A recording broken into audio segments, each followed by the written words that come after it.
तूर आणि मसूर सोबतच 6 वर्षीय डाळींमध्ये आत्मनिर्भरता सुरू करणार आहे. याचे विस्तृत विवरण संलग्न ख मध्ये देण्यात आले आहे.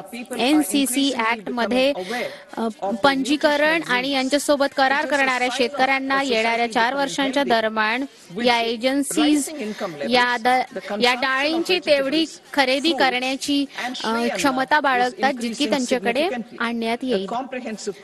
भाज्या आणि फळांसाठी व्यापक कार्यक्रम हे खरोखरच उत्साहवर्धक आहे की आवश्यकतांसंबंधी सातत्याने जागरूक आहेत.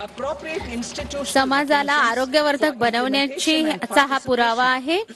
भाज्या आणि फळं आणि अन्न यांचा उपयोग जास्तीत जास्त वाढलेला आहे. प्रसंस्करण आणि शेतकऱ्यांच्या लाभकारी मूल्यांना प्रोत्साहन देण्यासाठी राज्यांच्या भागीदारीमुळे एका व्यापक कार्यक्रमांचा शुभारंभ करण्यात येईल. कार्यान्वयनासाठी एक चांगले तंत्र स्थापित करण्यात येईल आणि शेतकरी उत्पादन संघटन यांची भागीदारी सुनिश्चित करण्यात येईल.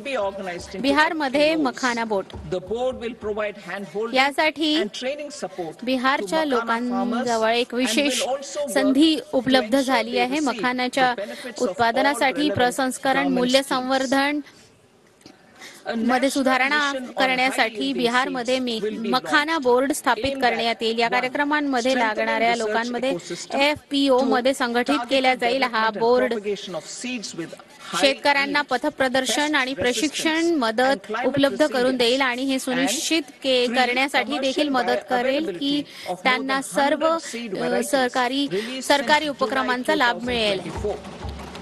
राष्ट्रीय उच्च पैदावार बी बियाणे मिशनचे कार्यान्वयन करण्यात येईल, ज्यामुळे संशोधन परिवेशला प्रोत्साहन देईल आणि प्रतिरोधी जलवायू अनुकूलन लक्षित विकास आणि प्रचार करणे. 3 जुलै 2024 पासून 100 पेक्षा जास्त बी बियाणांना वाणिज्य स्तरावर उपलब्ध करून देण्यात येईल. भारत मत्स्य उत्पादन जलीय कृषी क्षेत्राच्या दृष्टीने संपूर्ण जगात सर्वात मोठा दुसऱ्या क्रमांकाचा देश भारत ठरलेला आहे. 60,000 कोटी त्याचे मूल्य आहे. समुद्री क्षेत्राच्या अनुप्रीत संभावनांचे द्वार उघडण्यासाठी आमचे सरकार अंदमान आणि निकोबार तसेच लक्षद्वीप सारख्या द्वीपांवर विशेष लक्ष देत भारतीय विशिष्ट आर्थिक क्षेत्र आणि मत्स्यपालनासाठी प्रोत्साहन देण्यासाठी अनुकूल फ्रेमवर्क घेऊन येणार आहे.